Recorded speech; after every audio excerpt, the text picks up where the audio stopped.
Good evening. Some major new changes that affect the entire state.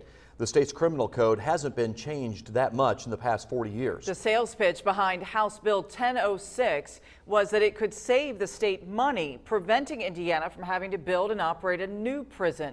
News 10's Patsy Kelly explains more in tonight's top story. A sweeping reform, the first major overhaul of the Indiana criminal code in 4 decades, started July 1st. And it means big changes for criminals and law enforcement alike. Basically, the law breaks down like this.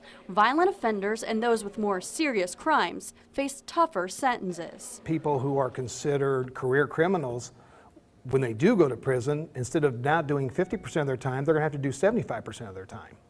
So that's a plus. At the same time, it offers suspended sentences for lesser crimes, including some drug-related charges. I guess what legislators were trying to do was trying to figure out who's most deserving of going to prison and making it more appropriate to have the more deserving people go to prison as opposed to someone who may be a first, second, or third time offender.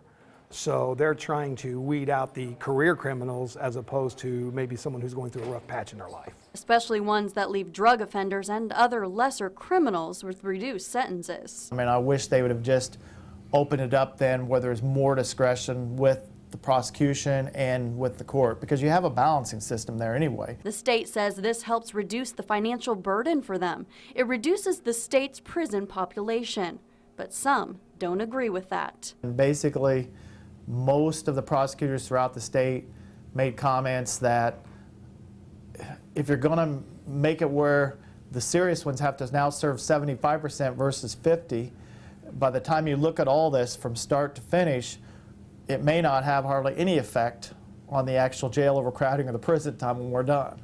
As a society, I think we have to realize that our population is growing, and as our population grows, of course, the criminal element will grow. And as that grows, we will have to build more jails. We're going to have to build bigger jails at the end of the day. So they can change the criminal code all they want. In Vigo County, with photojournalist Tony Casasilla, Patsy Kelly, News 10.